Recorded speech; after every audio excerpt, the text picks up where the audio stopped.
Hello বন্ধুরা, আমরা গৃহিণীরা কিন্তু সংসারে কাজ করতে করতে এরকম একটা অবস্থা হয়ে যায় যে নিজেদের জন্য একটু সময় বের করে নিতে পারি না। আর বন্ধুরা, তোমাদের সঙ্গে আজকে আমি এমন এমন কিছু kitchen tips and tricks share করব, যে টিপসগুলো কিন্তু তোমরা ফলো করে তোমাদের সংসারে যদি কাজগুলো করে নাও, দেখবে তোমাদের ঘন্টার কাজগুলো একেবারে সেকেন্ডে হয়ে যাবে আর তোমরা নিজেদের জন্য কিন্তু অনেকটা সময় বের করে নিতে পারবে। তো চলো বন্ধুরা, তোমাদের জন্য আজকে প্রথম কী টিপস থাকছে সেটাই তোমাদের সঙ্গে শেয়ার করি। তো আজকের টিপস বন্ধুরা, দেখো, আমরা এরকম যখন প্যাকেটের গুঁড়ো দুধ থেকে যখন দুধটা নিয়ে থাকি, তখন দেখা যায় কিন্তু অর্ধেকটা পরিমাণ দুধ যখন এরকম প্যাকেটের থেকে যায়, সেটা যদি আমরা কোনোভাবে রাবার দিয়ে আটকিয়ে রাখি, অনেক সময় দেখা যায় ফাঁকা দিয়ে কিন্তু তোমার পিঁপড়ে ঢোকার সম্ভাবনা থাকে, হয়তো বা তেলাপোকাও কিন্তু ঢোকার সম্ভাবনা থাকে। আমরা কিন্তু এই প্যাকেটটাকে আবার নতুনের মতো কিন্তু সিল করে নিতে পারি। এই যে দেখো, আমি এখানে একটা ছুরি নিয়ে নিয়েছি, এবারে ছুরিটাকে আমি বেশ একটু গরম করে নেব। তো চলো বন্ধুরা, ছুরিটাকে আগে ভালো করে একটু গরম করে নিই। তো গরম করার পরে তারপরে কিন্তু প্যাকেটটায় কি করব তোমাদেরকে একটু দেখিয়ে দিচ্ছি। দেখো, আমার ছুরিটা কিন্তু একেবারে গরম হয়ে গিয়েছে। জাস্ট তোমরা এইভাবে একটু রেখে তোমরা ছুরিটাকে এইভাবে করে নেবে। দেখবে তোমাদের যে প্যাকেটটা আছে সেটা কিন্তু দুইটা পাশে একসঙ্গে কিন্তু লেগে যাবে।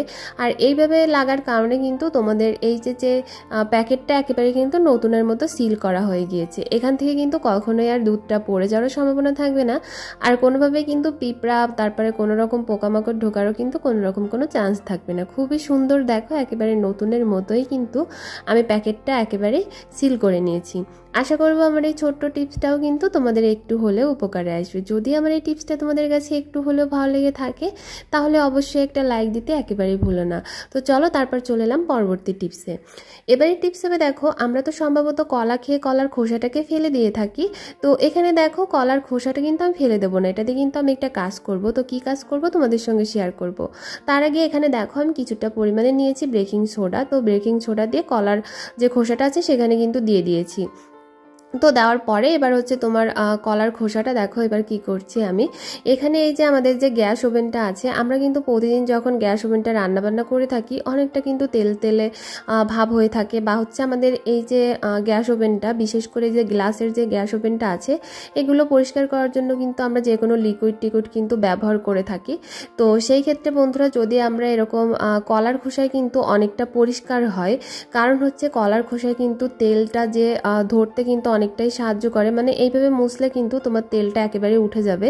তো তোমরা যদি চাও, এখানে সামান্য একটু পরিমাণে কিন্তু তোমরা এই জলও কিন্তু একটু দিয়ে দিতে পারো। অল্প একটু জল তোমরা দিয়েও কিন্তু এইভাবে ঘষে নিতে পারো। তারপরে এরকম একটা ভিজে কাপড় বা যে কোনো ভিজে জিনিস দিয়ে তোমরা এইভাবে যদি গ্যাস ওভেনটাকে দেখো মুছে নিতে পারো, তাহলে দেখবে তোমাদের গ্যাস ওভেনটা কিন্তু খুবই সুন্দর পরিষ্কার হবে, আর কোনো রকম কিন্তু তেল তেলে কিন্তু কোনো ভাব এখানে থাকবে না। তো দেখো, আমি কতটা সুন্দর করে কিন্তু গ্যাস ওভেনটা তোমার মুছে নিয়েছি। তো এবার তোমাদের একটু ভালো করে দেখলেই কিন্তু বুঝতে পারবে যে গ্যাস ওভেনটা কিন্তু কতটা সুন্দর তেল মুক্ত হয়ে গিয়েছে। আশা করবো টিপসটি ভালো লেগেছে। তারপর চলে এলাম পরবর্তী টিপসে।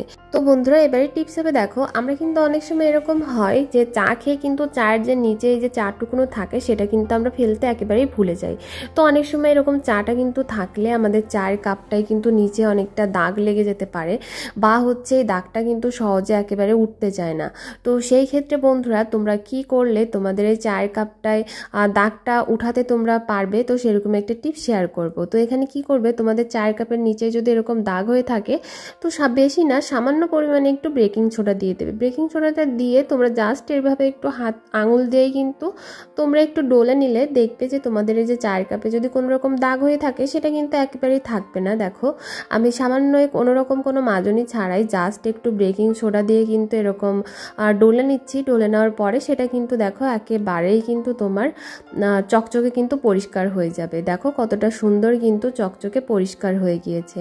আশা করব বন্ধুরা, আমার এই ছোট্ট টিপসটাও কিন্তু তোমাদের একটু হলেও উপকারে আসবে। যদি বন্ধুরা আমার এই টিপসটা ভালো লেগে থাকে, একটা লাইক দিতে ভুলো না। তারপর চলে যাব পরবর্তী টিপসে। এবারে টিপস হবে, দেখো, এখানে আমি সামান্য পরিমাণে একটু আটা নিয়ে নিচ্ছি। তো এই আটাটার ভিতরে আমি একটুখানি তোমার হারপিক দিয়ে দেব। তো দেখো, এখানে আমি অল্প একটু পরিমাণে হারপিক এটাতে কিন্তু আমি মিশিয়ে দিয়ে দিচ্ছি। তো হালকা একটু হারপিক দেখো এটার ভিতরে দিয়ে আমি কি করব, এটা কিন্তু আমি একটা রেমেডি তৈরি করে নিচ্ছি। তো কি রেমেডি তৈরি করছি সেটাও কিন্তু তোমাদের সঙ্গে আমি শেয়ার করব। তো এখানে হালকা একটু হারপিকের ভিতরে কিন্তু আমি সামান্য পরিমাণে একটু জলও কিন্তু এখানে অ্যাড করে দিয়েছি। তো একটু পরিমাণে হারপিক আর একটু একটু পরিমাণে মানে জল দিয়ে এটা কিন্তু আমি একটা রেমেডি তৈরি করে নিয়েছি। এবার দেখো আমরা যেখানে আমাদের গ্যাস ওভেনটাকে রেখে থাকি অনেক সময় দেখা যায় এই যে নিচের দিকটা কিন্তু আমরা যখন এরকম করে গ্যাস ওভেনটা অনেক দিন পর্যন্ত থাকে না, তখন নিচে কিন্তু এরকম একটা দাগ হয়ে থাকে আর কি। তখন এই যে দাগটা এটা কিন্তু তোলা যায় না, এটা কিন্তু অনেকটা জেদি দাগ হয়ে যায়, কারণ এটা যেহেতু লোহা থাকে যেহেতু সিলিন্ডারটা, তার জন্য কিন্তু এই দাগগুলো একেবারে উঠতে চায় না। তোমরা কি করবে, এরকম একটা রেমেডি তৈরি করে তোমরা এরভাবে হচ্ছে সেখানে দিয়ে দেবে, দেখবে যে দাগটা কিন্তু একেবারে চলে যাবে। দেখো এখানে এই যে রেমেডিটা দেওয়া ছিল আমি কিন্তু দিয়ে দিয়েছি। দেওয়ার পরে এই যে একটা সামান্য পরিমাণে একটা ব্রাশ নিয়ে নিয়েছি, ব্রাশের সাহায্যে কিন্তু খুবই সহজে এই যে দাগটা কিন্তু আমার একেবারে উঠে গিয়েছে। তো এবার কি করব, দেখো এরকম একটা কাপড়ের সাহায্যে কিন্তু আমি খুব ভালো করে কিন্তু দাগটা একেবারে মুছে নিচ্ছি। দেখো কতটা সুন্দরভাবে মুছে নিয়েছি। আশা করব এই টিপসটাও তোমাদের একটু হলেও উপকারে আসবে। তারপর চলে এলাম পরবর্তী টিপসে। এবারে টিপস হবে বন্ধুরা, দেখো এখানে আমি একটা তেলের পট নিয়ে নিয়েছি, আর দেখো এখানে একটা ছুরি কিন্তু আমি ভালো করে গরম করে এরকম একটা কাঁচি ঢুকিয়ে তারপরে কিন্তু এইভাবে হচ্ছে আমি মুখের দিকটাকে কেটে নিয়েছি। তো এবার মুখের দিকটা কাটার পরে আমি এবার এটাকে কি করব, দেখো এরকম সাইডের দিকটাতে আমি কিন্তু কেটে নিচ্ছি। তো এটা দিয়ে কিন্তু আমি একটা অর্গানাইজার তৈরি করব। এই অর্গানাইজারটা কিন্তু আমাদের অনেকের কিন্তু প্রয়োজন হতে পারে। তো এটা কি অর্গানাইজার বন্ধুরা, তোমাদের সবারই কিন্তু উপকারে আসবে। তাই আমি ঠিক যেভাবে কাজটা করছি তোমরাও কিন্তু চাইলে সেম এইভাবে কিন্তু কাজটা করে নিতে পারো। তো এখানে দেখো আমি এই যে বোতলটা আছে কেটে নিয়েছি, জলের বোতলটা কেটে নিয়েছি, দেখো সাইড থেকেও কিন্তু একটু কেটে নিয়েছি। তোমরা যদি চাও এটাকে কিন্তু তোমাদের মনের মতো করে একটু যে কোনো র্যাপিং পেপার দিয়ে কিন্তু তোমরা ডিজাইনও করে নিতে পারো। তো এখানে দেখো তারপরে এই যে উপরের যে দিকটা আছে সেখানে কিন্তু আমি বড় একটা ছিদ্র করে নিচ্ছি। তো এরকম ছিদ্র করে দেখো তারপরে কিন্তু আমি এইভাবে কেটে নিচ্ছি। কেটে নেওয়ার পরে তো চলো এবার আমি এটা দিয়ে কী কাজ করব তোমাদের সঙ্গে সেটাই শেয়ার করি। তো এখানে দেখো এই যে চার্জার আছে, অনেক সময় আমরা না টেবিল থাকে না মোবাইল চার্জে দেওয়ার জন্য, তো অনেক সময় কি হয় যে মোবাইলটা কিন্তু চার্জে দেওয়ার জন্য নিচে কোনো রকম কোনো ব্যবস্থা থাকে না, তখন আমাদের অনেকটা ঝামেলায় পড়তে হয়। তাই এরকম একটা অর্গানাইজার যদি তোমরা বানিয়ে রেখে দাও তাহলে কিন্তু তোমরা যে কোনো জায়গায় টেবিল ছাড়াও কিন্তু তোমরা মোবাইলটাকে চার্জে দিয়ে নিতে পারবে। আশা করব টিপসটি ভালো লেগেছে। তারপর চলে এলাম পরবর্তী টিপসে। এবারে টিপস হবে বন্ধুরা, দেখো আমাদের ঘরে এরকম যে চিনির বয়মগুলো থাকে, সেই চিনির বয়মগুলোয় কি হয়, কখনো যদি আমাদের চিনির কৌটাটা কোনোভাবে যদি মুটকিটা লাগাতে বা ঢাকনাটা লাগাতে যদি আমাদের কোনো রকম একটু ঢিলা হয়ে যায়, তখন কিন্তু পিঁপড়েই মানে ঢাকনার ভেতরে কিন্তু ঢুকে যায়। তো সেইভাবে তোমরা একটা কাজ করে নিতে পারো।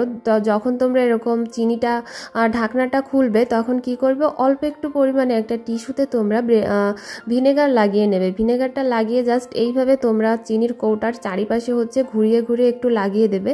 দেখবে ভিনেগারের যে একটা গন্ধ আছে সে গন্ধে কিন্তু পিঁপড়ের ধারে কাছেও কিন্তু আসবে না। তারপর কি করবে, তোমরা এই চিনির ঢাকনাটা দিয়ে আবার ঢেকে রেখে দেবে। দেখবে কখনোই কিন্তু তোমাদের চিনির কৌটাতে পিঁপড়ে ঢোকার কোনো রকম কোনো সম্ভাবনা থাকবে না। ইজিভাবে কিন্তু তোমরা কৌটাটা যে কোনো জায়গায় রেখে দিতে পারবে। আশা করব টিপসটা ভালো লেগেছে। তারপর চলে যাব পরবর্তী টিপসে। এবার টিপস হবে বন্ধুরা মোবাইল ফোন নিয়ে। দেখো অনেক সময় কি হয়, আমাদের মোবাইল ফোনটা যখন একটু পুরনো হয়ে যায়, এরকম স্মার্টফোনগুলোর কিন্তু এই যে সিম কার্ড আছে, মেমোরি কার্ড আছে, সেখানে কিন্তু তোমার এই সিম কার্ড মেমোরি কার্ড বের করার জন্য কিন্তু একটা পিন থাকে। তো অনেক সময় দেখা যায় ফোনটা যখন পুরনো হয়ে যায় তখন কিন্তু পিনটা আমাদের সম্ভবত হারিয়ে যেয়ে থাকে বা হচ্ছে আমরা কোথাও কোনোভাবে খুঁজে পাচ্ছি না, এরকম হয়। তখন তোমরা কি করবে, দেখো এরকম একটা সেফটি পিন নিয়ে নেবে। সেফটি পিনটা নিয়ে জাস্ট এরকম জোরে এখানে যে ছিদ্রটা আছে সেখানে জোরে এরকম একটু চাপ দেবে। চাপ দেওয়ার ফলে দেখবে তোমাদের সিম কার্ডের জায়গা বা মেমোরি কার্ডের জায়গা কিন্তু এইভাবে ইজিভাবে বের হয়ে যাবে। তোমাদের কিন্তু আর ওই পিন খোঁজাখুঁজির কোনো রকম কোনো ঝামেলা করা লাগবে না। দেখো আমি কিন্তু কত সুন্দর করে কিন্তু সিম কার্ডটা বের করে নিয়েছি। এইভাবে কিন্তু তোমরা যে মেমোরি কার্ডের যে সাইডটা আছে সেখান থেকেও কিন্তু তোমরা এভাবে একটা সেফটি পিন দিয়ে কিন্তু বের করে নিতে পারো। আর দেখো এটা কতটা সহজে কিন্তু হয়ে যাচ্ছে। জাস্ট আমি সামান্য করে একটু ছিদ্রের ভিতর ঢুকিয়ে চাপ দিয়েছি, তারপরে কিন্তু দেখো কতটা সুন্দরভাবে কিন্তু এটা বের হয়ে গিয়েছে। তো এই সামান্য জিনিসের জন্য তোমাদের কিন্তু আর ওই পিন খোঁজাখুঁজির করার কোনো রকম কোনো ঝামেলা করা লাগবে না।